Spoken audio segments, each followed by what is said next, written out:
In this presentation, we shall be looking at how scholars use the maqasid of Sharia as a compass on the map of usulul fiqh. How usulul fiqh is sometimes regulated and directed as a result of the concern for the attainment of the purposes or maqasid of Sharia.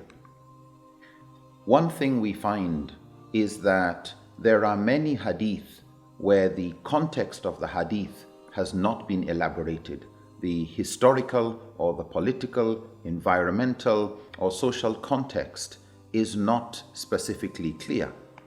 And so the impact and the consequences of implementing those hadith and what really the context was is often left to the speculation of the narrator of the hadith or the jurist. A holistic picture of what the objectives and maqasid of Sharia are, that holistic picture helps the scholar in overcoming the lack of information of the details of the hadith by being aware of the general purpose of law and ensuring that any assumptions regarding the meanings of specific hadith do not go contrary to the general universal objectives of Sharia that have already been established by numerous verses of the Quran, hadith, and other indicators that are used by scholars as evidences for any particular position. And so, in line with the principle of avoiding doubt and moving in line with certainty, the moment there is some level of speculation regarding the meaning or the implication of text, the scholars try to consider those things such as the objectives of Sharia upon which they do not have doubts over, to guide their interpretation and ensure that harm is not created through the process of ijtihad, that human welfare and benefit is not undermined by the process of ijtihad, of ta'wil, of the interpretation or tafsir of the Quran and the Sunnah. One point to remember that scholars have found critical is the concern for consequences, the concern for what would things lead to. Would they bring benefit or would they bring harm? And here, as we've touched earlier on, scholars were interested in distinguishing and differentiating between means and ends. What were those objectives that the law tries to achieve, or those things that the law tries to avoid? And what are the means that the law has put in place to achieve those objectives or to avoid those particular harms? So, what are the maslaha or masalih? And what are those things that are considered encouraged or compulsory so as to achieve those?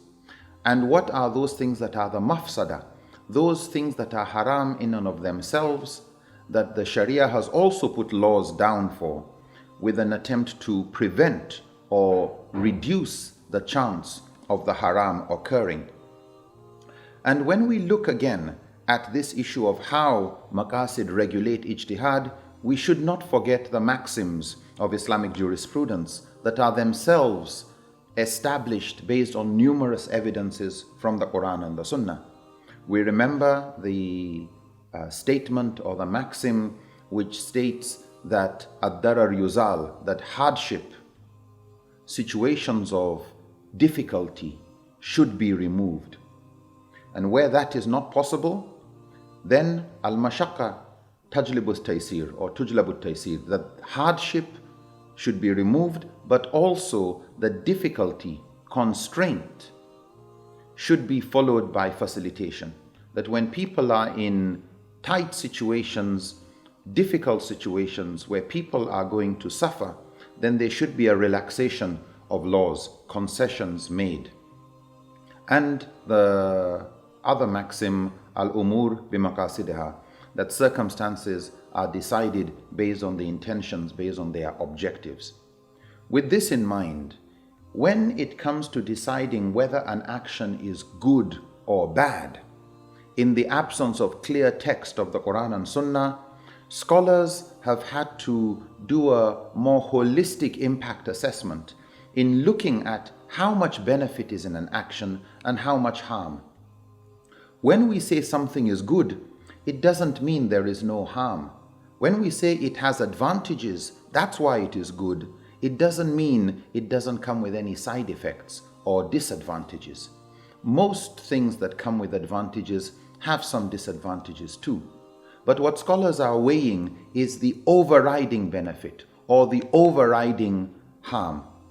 And so scholars would look at the severity of the harm and the extent or scope of that harm compared to alternatives, or to look at the impact of the benefit and the scope. How many people are being affected?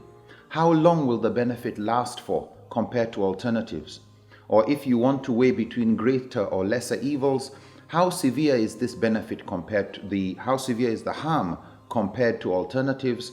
How many people would it affect? How long would it last for? Is it reversible? What other side effects would happen if a particular choice of alternative is made? Consequently, scholars today would often, in fatwa councils or councils of scholars that are responsible for coming up with fatwa, look for experts in various fields that can help them in assessing the impact of whichever alternatives they are looking for, whether it is in the area of healthcare or economic policy or social policies. One point to also bear in mind: because a particular harm has greater harm than benefit, and so we say it is bad, it is a mafsada, because something is harmful does not mean it is automatically to have a policy to prohibit it from occurring.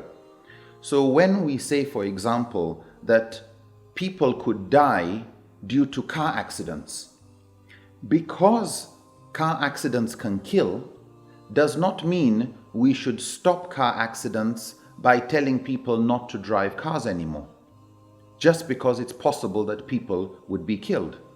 Scholars would usually weigh not just the severity of the harm, but also the probability of it occurring. And so even though a woman could be raped on her way to the mosque, because it is rare and unlikely that it would happen, scholars do not say therefore it is haram for women to go to the mosque because it is possible that they could be raped. Scholars would assess if it is nearly certain that a significant harm would happen, then they would want, using Saddud Daraya, blocking the means, they would say it is haram. Where they are nearly absolutely certain that this harm would occur. If, however, there was only a high level of probability of it occurring, because of the insufficient certainty, many would say it is makruh tahrimi, using the Hanafi classification, or just makruh, disliked but tolerated. But if it is just probable that it would happen, also probable it will not happen, then they move to say it is mubah. And of course, if it will rarely occur, they would leave it as mubah. Everything is permissible except what is clearly prohibited by text. And so for scholars, therefore, in assessing whether something was a greater or lesser evil so that they will choose the lesser evil or whether they will choose the better good, they did a holistic impact assessment of the harm and the benefits to find out which was the overriding benefit or the overriding harm before they declare it good or bad. Which also was more probable to occur. Was it highly probable that this harm would occur or less probable? If they were certain it would occur, it gave them more confidence to say it was haram. But if it was less probable that it would occur, then they left it, as many other things, that everything is permissible except what is clearly prohibited by the Quran or Sunnah, or objectives that were certain to be achieved or not achieved, depending on the situation.